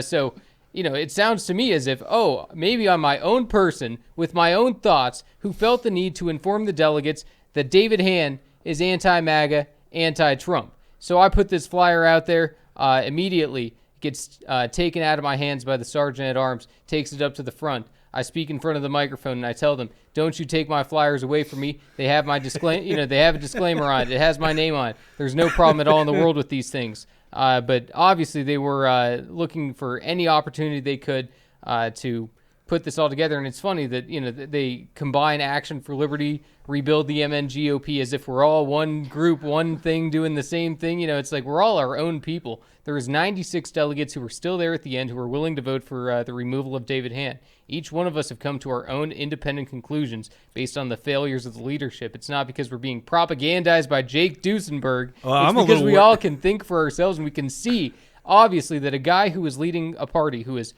failed us in elections, who has attacked the grassroots and is $414,000 in debt for the party, it shows that is not the guy to lead in this moment. I'm a little worried you're going to distribute flyers against me at the next A4L board meeting. Jake's not fully on board the Trump train. Yeah, right. Jake accused Trump of keeping Anthony Fauci hired through the end of his term. Well, here's the big difference. Jake, you have no interest in being the Republican Party chairman, and it's not the role for you anyway. It's not the role for someone like me anyway. But basically, wait, hold on. But Eric Mortensen was teasing with the idea, right? Yeah. Or flirting with the idea. Oh yeah, absolutely. Mm-hmm. You're flirting with that idea. Yeah, right. We didn't even talk about this. Fake news. Like literally, Michael Broadcorp's got to be the dumbest guy on the planet. It's unreal. He literally believed you were running for a chair because someone created a Facebook page, which I think I know who it is, and so he reported it, and he can't admit he was wrong and got duped by a troll account. So he goes, well, after flirting with the idea of running for a chair, Eric Mortensen joins the board at A4L. Mm-hmm. And Kurt Dowd was up all night long that Monday night debating this fake Twitter account. Yeah. That was just classic. Oh, let's go to the comment section here. Carla Nelson asks, "Do you Patriot know?" Carla Nelson. Yes, the Patriot says, "Do you know who the man was they kicked out on Saturday?" One of them was David Penn. I'm not sure who the other guy was. The other one was John Palmer, but I think he brought Palmer back. That's the guy that Osmick claims called him a Nazi. which is not true. And you're saying that's a lie? Oh, it is a lie. Yeah. Now, what Palmer said is he said it feels like 1930s Germany in here, referring to the atmosphere and the environment and the oppressiveness, but he did not single out Osmic and call him a Nazi. That's completely false. Oh, okay. Victim card by Osmic. I see what he's doing. What else we got? K-Wall for Life says, what I heard him say is 15 views on Facebook have more power than he does. Yeah. Well, I think it was on YouTube. I think we actually... Oh, YouTube, yeah. Yeah, we've gotten hundreds of thousands of views on Facebook, which is really interesting to me. Like, Facebook's like algorithm broke down once and allowed our videos to be seen. I was like, well, that's interesting. Let's see. North Minnesota says, you guys just gave Osmic more views. Never heard of him until today. Yeah. Well, yeah, but he says it's the opposite. Yeah. Well, I don't know if he's an idiot, which he kind of is, or he just knows that he's a puppet. Yeah, and lying. Because there's a lot of lies. Obviously, he knows he's lying about let me hit another one of these lies. So, and this is really important, and hopefully maybe some of the delegates from Saturday are going to watch this, but at one point when Larry Deuce was making this motion, Osmic said, well, under what authority do you make this motion? And Larry had a pretty damn good answer. He said, as a state central delegate that's responsible for oversight over the state executive committee. And Osmic started reading into the constitutional language and said, well, it says here it has to be a committee or a body of the party. And he actually said, one delegate at state central cannot make a motion like this, which is completely, entirely false. That is like the job of the state central committee is to provide oversight over the executive committee. So he was completely making it up as he went, or he's an idiot, or he's just lying to people. But to try to shut down that motion that was entirely in order, and all the delegates have that power, he tried to make it sound like, you need the Mille Lacs County Republicans behind this initiative. Or one of the affiliates or something. And it was totally a misinterpretation of the Constitution. And that's what we knew was going to happen anyway. Anytime that they can tweak a bylaw or they can tweak the Constitution to make it sound like that, it's something is unconstitutional, they're always going to do that, no matter if it's perfectly constitutional. Larry Deuce, he put together a good document. It was obvious that it was sent off by him. That's the funny thing. They say, these anonymous charges against David Hand. Everybody knew it was Larry Deuce. Why did everyone know it was Larry Deuce? Because Larry Deuce had sent it personally to David Hand so that it was delivered to him in person and via email. And every single delegate was sent an email by Larry Deuce telling them, hi, my name is Larry Deuce, and I filed this motion to remove David Hand. So everybody was fully aware of this. They were trying to play these semantics games to try to fool people. It's such a joke. Yeah, Larry Deuce was behind it, and Mark Bashosky was the mole, right? We know it. Yeah. Well, and that's what Osmic said on that radio show Sunday, is he said, we don't even know who's behind these charges. Yeah. It was done completely anonymous, which is such a bald-faced lie. It could be Ken Martin. Yeah, right. Yeah, Hand's too busy just doing podcasts with Ken Martin. Right, exactly. Joint press. That's the other thing. We've invited David Hand on the show. He won't come on our show, but he'll do a podcast with Ken Martin. Yeah. He's always... think about that. He's more aligned with Ken Martin. He's more aligned with the Democrat Party chair who whipped his butt in the election, and he can't find the time to come talk to us. Yeah. Isn't that interesting? Oh, yeah. Yep. No, and I think we should get into the article I had written here too, just to go over a couple of the spicy article. It's not published yet, but eventually you can go to Action for Liberty. Yeah. So go ahead and click that article there, Dawson. And this is kind of a recap and just to inform people of what was really going on at State Central, because every article that I've been reading about it is total BS. What article?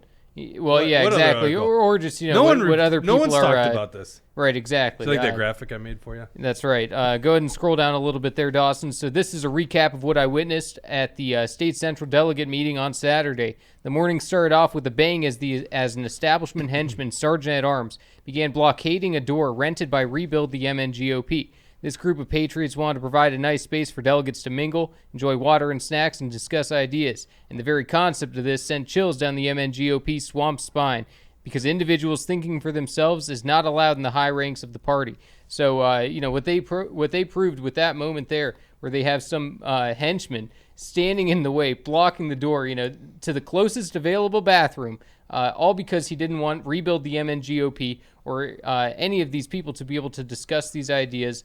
It was so obvious what was going on. You got video of this. Don't we have video of it? I did put a video in the... Do you have that, Dawson?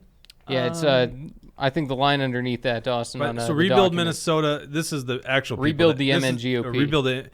They're the actual people that wanted to remove Han. That's the actual entity, not me or Action for Liberty. Yeah. By the way, and they reserved a room or paid for a room. Yeah. Yeah, they paid for it, but they signed a contract. Yeah, I'm not with sure the either. But yeah, they signed a contract to have this room. Mm-hmm. And you got video, and you went live. You got the video? Yep. We're good? Yep, Okay, let's got play it. this video. This is Mega Jesse reporting on the scene.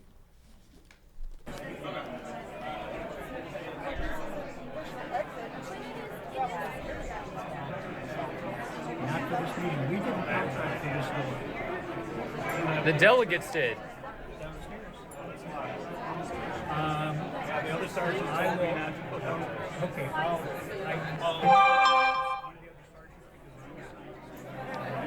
So this guy is blocking us from being able to go through these doors right here. No reason why. It says we're commingling meetings. That's the kind of BS the establishment pulls when you try to organize, when you try to do anything against them. This is the kind of BS they pull. They put a sergeant at arms at the door. That's what's going on here. Total BS. Yeah, good job there, Jesse. And you did a Facebook Live on this, didn't you, Mort? Yeah, as they were shutting it down, because initially the school came in and they said, we're going to close these double doors, which I think were fire doors.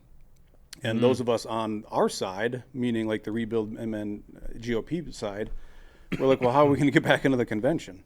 Yeah. And then the people started coming through the doors again, and they're like, well, how are we going to go to the bathroom? It was so ridiculous, and clearly that's where the party stepped in, and their excuse was, in fact, Anna Matthews told me that it's That's the against, executive director of the GOP. Yeah. She said, well, this is against our rules to have those doors open. Like, you have rules Yeah. that we haven't even passed, by the way, Right. that say these two doors have to be closed. Yeah, show me that rule. Yeah. Show me that rule. What a so joke. ridiculous. Yeah, so let's go and get back to the article there, because then I want to talk about a very special guy named Tommy Miracle, who's a very well-known rhino, and this guy was caught, yelling and screaming and being extremely rude to a bunch of female delegates. That kind of shows you the kind of person that he is. Why would why would he care? Right. I don't understand that. Right. So, these were all, delegates and people who said, I don't even know who that guy is. Who is that guy? He was the rudest person I'd ever talked to in my life. And so, sure enough, they were talking to Tommy Miracle. And Miracle was connected with the Minnesota Jobs Coalition, fundraising big money for Rhino State House candidates. And they won a whopping 0 primary wins. And so, Miracle is also known for his role in removing 33 duly elected conservative delegates in Otter Tail County and tilting the scale in the BPOU endorsing convention for Rhino Jordan Rasmussen against Patriot Nathan Miller. Tommy Miracle has been a strong backer of new MNGOP rules that would allow BPOU and congressional district chairs to ban delegates who break some kind of anti-free speech, loyalty, allegiance pledge. And the irony is rich, because considering this, all of the money that he spent on unendorsed candidates in the primary include, against candidates like yourself, Eric, against Mike Weiner, against Mark Pashofsky. So, it's very ironic for Tommy Miracle to be saying that we need some sort of loyalty standard when he wouldn't be able to abide by that in his own case, because he's spending money trying to take out conservatives. Oh, I think and he'd replace abide them by with it if rhinos. you could just throw out all the bad delegates to him, right? Yeah, I guess so. Then the endorsements will be easy for them. Uh-huh. That's actually the problem that's going on right now in the Republican Party. Mm-hmm. The people are rising up. They're getting in the ranks. Yes, we have something to do with that. We got a lot of people involved in politics. That was our big thing in 2022, a push to go to the caucuses and get involved. Right. And so, And so that's a problem for them, because now these people think for themselves Right. and go, I'd rather have a Mark Pashofsky than your candidate. I'd rather have Wesenberger than your candidate. And they rise up, and they don't want those endorsements. They want the David Osmicks of the world, the yes men that'll just do their bidding for them. Yep. And same thing with the delegates. They don't want delegates who are out there thinking for themselves and, proposing ideas and whatnot. They want people to be good soldiers. They want them to just be social club Republicans. And They want them to be, dare I say, dumb idiots. yeah, exactly. They want them to be silent. And, because to the leaders of the MNGOP, to the David Hands, it's more important that he maintains his power as chair than it matters to win an election. So patriots who question the status quo are immediately considered opposition to the party instead of considered allies as conservatives, because there's several hardcore conservatives who were called Democrats by the establishment big government rhinos at this convention, and it just further cements the outrageous lies and smears that they'll whip out over the tiniest bit of pushback against the party. So pull up that article again, Dawson. I want to show people the flyers that I had distributed. So go ahead and scroll down. That is the first one. David Hand is anti-MAGA, anti-Trump. So I just put a couple of headlines on there, including new MN GOP chairman, quote, Republican Party does not equal the party of Trump. Another one, David Hand, I'll tell you something. I'm not a Donald Trump guy. The other two were about how in two separate instances, both David Hand, Kurt Dowd, and other leaders within the MN GOP did not want to deal with Trump. They did not want to visit with Trump.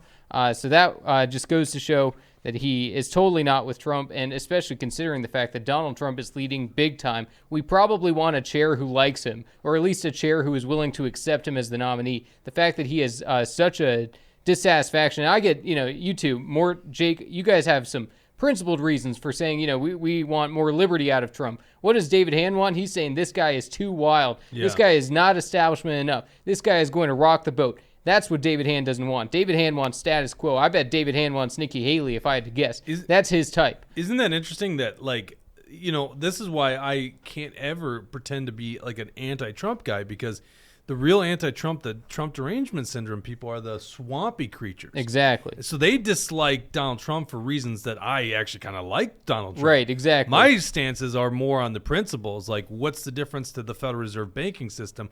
What's actually Trump, here's why he's better than a lot of the other Republican presidents, much better in foreign policy. Okay, I'll give him 100%. that. But what about government spending? What about keeping Anthony Fauci? I'm not trying to rehash this. I know we've argued on this before, Jesse, and I clobbered you on it.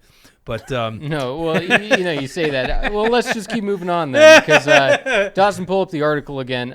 So this is another flyer that I had out there. Under Hand's leadership, 0 statewide office wins, 0 U.S. Congress flips, lost 4-year control of the MN Senate, lost 2-year control of the MN House, and the MN GOP is broken in deep debt. So what did I say?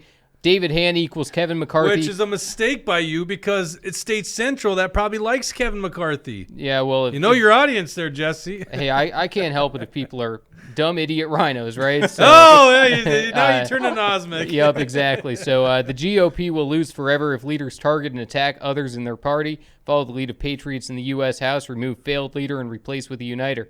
Find our Mike Johnson. And so what I was trying to do there was just make the point that there is probably someone within this room here that we can all get behind, that we can all say, is a better conservative, that we think that we can all relate to, who isn't going to try to divide the party, who is just going to try to help us move forward. Back to the article there, Dawson, because... He is a machine here. Because... Dawson, can you make it through this hour and a half? We already up an hour and a half. I know, I'm trying to get through it. Hold on. Are you good? I started out saying that I was hungry, so I'm running on. Can you survive? Okay. Do we need to let you get a snack break here? That'd be dope, but Jesse's on a roll. I don't want to. Jesse's on a roll. Okay, yeah. Keep it going. I'm trying to. So that's the flyer that was sent out by William. And I got to give William Beck a lot of credit for this one, because I think that this was a very responsible, smart way to try to handle a situation like this. Because what is William doing here? He is saying that David Hand and Jennifer Carnahan are both unqualified, unacceptable candidates for the chair, which is exactly how I'm feeling too. I hear some of the people in Rebuild the MN GOP maybe like Jennifer Carnahan. I'm not a fan.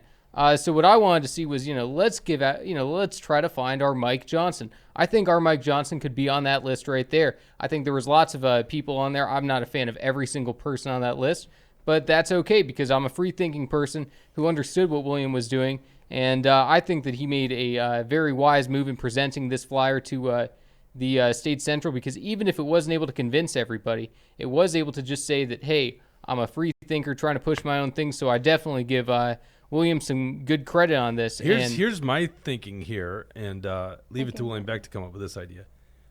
Go back to that list, because is that... Mickey Murray's on there. She's been in our comment section. Oh, really? Mm-hmm, on Facebook. Well, there you go. Then Mickey Murray's my person. Walter Hudson. To me, that's a good role for Walter Hudson, because, he comes from the grassroots ranks in the Tea Party era, and I find the guy, I like Walter, but he plays footsie with the establishment. So he can actually maybe be the one guy that can actually appeal to both, as long as he's fair. But I've never seen anything in Walter's past that would say he's an unfair guy. and he's very well spoken. So to me, you could actually get a uniter and someone that is far better at speaking than David Hand. Listen, David Hand's got to be one of the most boring people to listen to. There's a reason not to pay $65 to go to that convention. You're going to have to listen to his speech. How long was his speech? 30 minutes? Well, they let him speak for probably 20 minutes. It wasn't on the agenda. Yeah, I feel bad for you guys. Multiple times throughout. Yeah, he probably spoke a total of 25 minutes. Yeah, inspiring nobody. Yeah. Yeah, Okay. Walter would be my guy on that list. There you go. That's it. That's what they should do. If you had, see, this is the thing this is why I just can't get too involved in it. Like, the parties are so corrupt, and thank you guys for fighting with inside the party structure. But it's like, have some common sense. Go with someone like Walter that actually could unite the factions of the party, right? Because when they say unity, it's never actually caring about our side of the table. All they want us to do is get on board with what they're doing. But what they're doing is destroying America. Let's just be honest. They are destroying America. Yeah, they want us to unify behind them and their aspirations of power. Like, that's Correct. it. Governing majorities, right? More? Yep. It's all that matters. Yep. Even if those governing majorities are shutting down businesses and locking you in your homes. Yep. Even as long as we have the damn vote governing like majority. Democrats, and Yep. as long as there's an R by their name, they must be amazing. They got the governing majority. Get on board with our governing, Well, if I dare say it, 1930s had a governing majority too. It's clearly not the objective people have. Yeah. By the way, that's the great con in politics, is you go up to a Republican and go, I need you to do this, stand for liberty. And they go, yeah, but guess what? The Democrats are far worse. I need you to support me so we don't get the Democrats, and they're much worse. And you go, okay, yeah, you're right. The Democrats are worse. And they just did the great con. They did a bait and switch. You're no longer forcing them to care about your issue. You're caring about their issue, which is getting them reelected. It's a great con in politics. Yep. It works all the time. Hopefully less now because we're exposing it. Go ahead. Sorry, Jesse. You're on a roll. Yeah, let's keep going back to the article there, Dawson. So, and also there were people who were facing repercussions for using their free speech at this convention. As we had mentioned, 2 different delegates were kicked out of the meeting. In both cases, even before the rules had been established, they really didn't even have any kind of authority to try to kick these people out, especially because it's not like these people were trying to be rambunctious or anything. They were just speaking their mind, and apparently free speech is a problem with the Republican Party. And while I was distributing the literature on delegates to find a Mike Johnson-type leader to try to unify, there was an establishment pawn named Kip Christensen who started pushing me up in this auditorium. I thought, what the hell is this guy's problem? He was falsely claiming that I had no disclaimer, and he was trying to get a sergeant-at-arms to ban me from the floor. But I didn't back down, of course, so I... Wait, you're saying no disclaimer on the William Beck piece? On the Mike Johnson piece. So what do I do? I put the Mike Johnson piece right in his face, and I say, hey, you fucking retard, created and paid for by Jesse Smith, SD40 alternate. So apparently this guy, he got offended by my language. Oh my God, my language. Yeah, well, I'm more offended that someone would think that they have the authority to push, to put their hands on someone, especially when he has absolutely no merit to do so. My name is on the flyer. I'm distributing it, and it's absolute truth. I'm not lying about anything. David Hand absolutely 100% failed. And so Kip Christensen, he was. What's he? What's I would really like to. I should ask him. I wonder what David Hand's ass tastes like, because everybody, all these different establishment pawns, it must taste real good. I don't know what he's got on it, but there is something that is like swooning these guys over to kiss it and kiss it and kiss it. I don't know what it is. It's something I'm not interested in tasting it, but Kip Christensen, he's licking and eating all day long. So. Do you know what? You would think Mark Bashofsky said when he invited Jesse to stage. He called him the star of the show, the star of the Truth Earth show. I think he's right. I would have gone there. That was color commentary there, Jesse. Yeah. But you would just think that he'd have a little more respect for himself, especially when committing. This is a definitional case of simple assault. I'm not going to pursue charges. I'm not a wussy. But I'm just saying that you'd think, and it's not like I was ever intimidated by Kip Christensen at any point ever. So it's like, I'd have a tough time selling a judge and jury on that one, because I'm not, So that guy, he's just an establishment pawn who was, doing their bidding, and it didn't work because I stayed on the floor. He was begging for me to do something, wasn't going to happen. I'm too smart for Kip. Sarah Ann says they tried to keep Drew from hitting him out as well. Yeah, exactly. Yeah, that probably didn't go over well. Yep. Yeah, and Drew, that's Drew, the thing. if you think he's got passion, Drew has got passion. That's right. William, Drew, and I, three different fighters who were just willing to stick it on the floor, and we didn't care who we were offending. Tommy Miracle, he got offended too. All kinds of people were offended by these flyers. Well, excuse me for my First Amendment right. Snowflakes, huh? Exactly. Drew was giving Zach Duckworth the business. Whoa. Yeah. On one Dish. of these, on the, Dish. Okay. I guess you guys are right. This is much more entertaining. I am a little more entertained than the Facebook purge. The Facebook purge is by far more important news, but this is very interesting stuff. So, okay, I get it, Mort. I understand it now. You were right. Yeah. Mark that Kroll first says, motion. way to go, Jesse.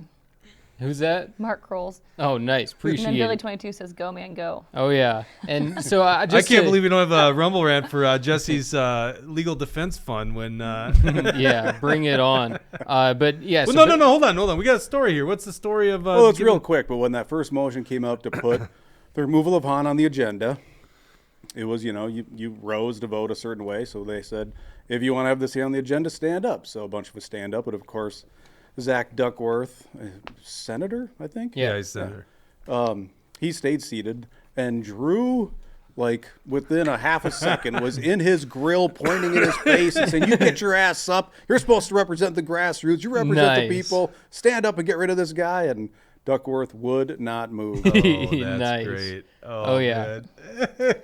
Yeah, and just go back to the article, Dawson, just to wrap this up here. So I say here, unlike the previous attempt to remove David Hand, this removal was sent in well beyond 10 days in advance as required by the GOP Constitution and was served in person and electronically. Hahn falsely claimed that the removal was anonymous, even though every delegate had been notified immediately that it was filed by Larry Deuce and were notified of that fact by Larry Deuce. Hand's sleight of hand is in reference to other charges that were filed against MNGOP Secretary Jenna Dix and RNC Committeeman Alex Plekish, which were anonymous. But Hand was also caught shrugging and shaking his head no at the idea of being served, and he was misguiding the delegates from the undeniable truth. So what did I do? I decided I needed to go up to the microphone and try to set the record straight. So I went up to the microphone. I asked Osmic if removals had to be filed before a convention call is out, and how to amend an agenda that doesn't yet exist. So what does Osmic do? He avoids the question 3 times in a row. I have to continue to ask it. But Osmic, Hand, the parliamentarian, were experts in masquerading the Robert's Rules of Order as a tool to confuse the delegates from the truth. But really, eventually, he did answer, yes, you do have to have this submitted before the convention call is out there. That is not what the MNGOP Constitution says. That's not what the MNGOP bylaws say. That's not what the rules say. But apparently, that's his new interpretation of it. So, and I just wanted that out there for clarification purposes. But what's the truth in this whole matter? So the truth is simple. Larry Deuce is a patriot who felt the need to rebuild the party and allow us to win big in 2024. And the attempts to smear his integrity by the party were desperate swings at a patriot who was just standing his ground. I think it's absolutely crazy that the delegates have to be the ones who try to bury David Hand out of this mess that he has put us in. He's the one who has put us in debt. He's the one who's caused all of these problems. And scroll down there, Dawson. Yep. Another big thing that David Hand doesn't want anybody to remember is the fact that he tries to convince Republican candidates that abortion should be a constitutional right. That's what the email says that David Hand put out there. He thinks that that should be the policy goal of the MNGOP, and that's what legislators should be working towards, is to make abortion a constitutional right. So I don't know if he was telling Republicans to lie to voters. I don't know if he was telling Republicans that, this is what our actual position should be. But no matter what his intention was with it, it was very bad. So basically what my point is the $414,000 that are in debt to the party, I think that it's all on David Hand. It's not on the delegates. You guys don't need to feel responsible for paying that off, no matter how much they're going to try to pressure us. And, there was also one other big thing at State Central that I learned that, you guys might not know about this, but because I just found it out for the first time at State Central, but I learned, for the first time, Representative Danny Nadeau is a dude. I always thought Danny Nadeau was a woman.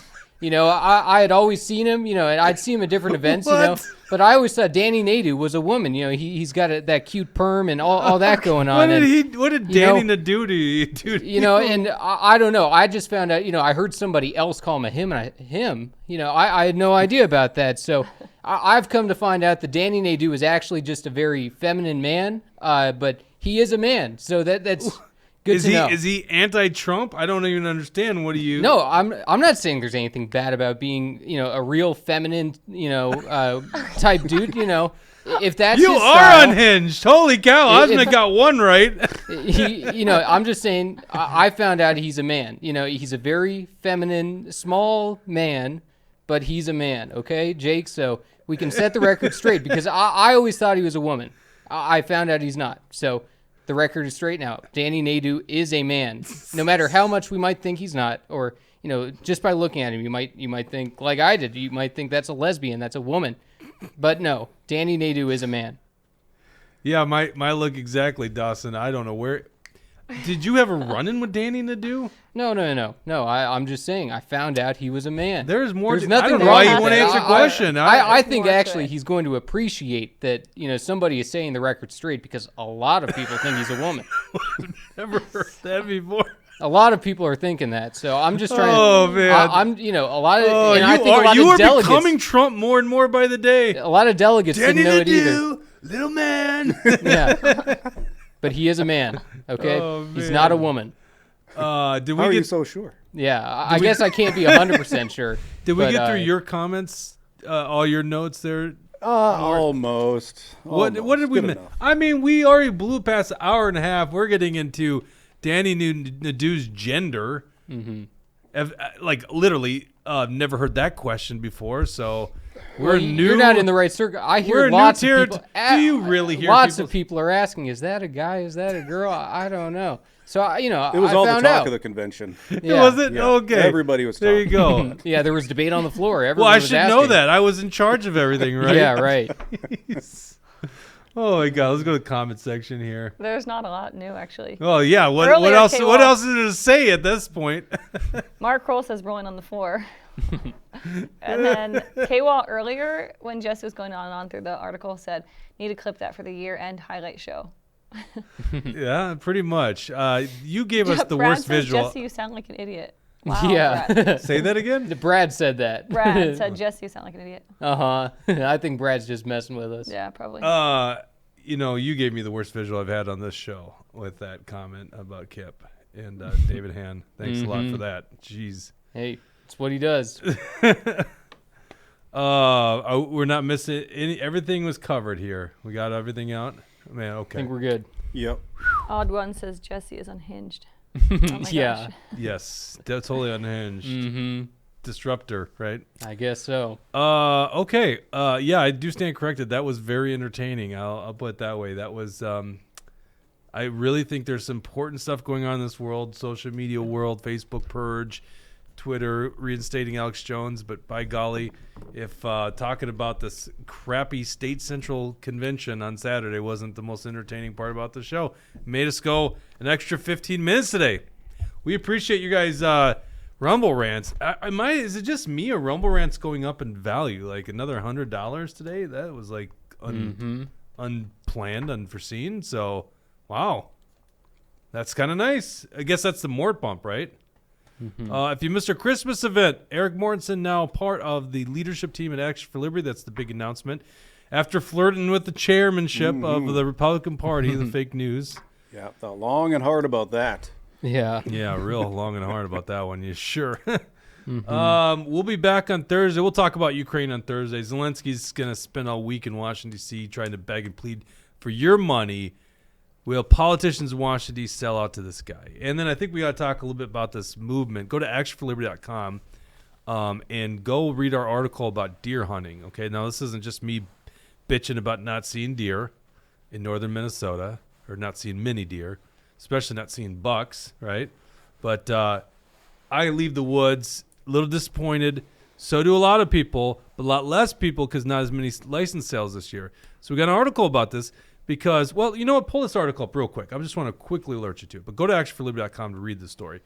But this group, Hunters for Hunters, and I think Razzle Dazzle mentioned this on a show a while ago about talking about Hunters for Hunters. Look at this crowd that they got in Aurora. And we know that more because that's Liz Lagarde's district. We went there on our tour. Scroll down. You'll see a big crowd. Look at this. They filled the gymnasium of hunters, fired up about the low dwindling deer numbers. And let's just be honest, the howling apex predator from up north is what a lot of people look at as the culprit behind it. So we'll get into that story, I think, on Thursday as well. So anyhow, thank you so much for tuning in to this episode of The Truth Hurts, and we'll be back on Thursday. Take care.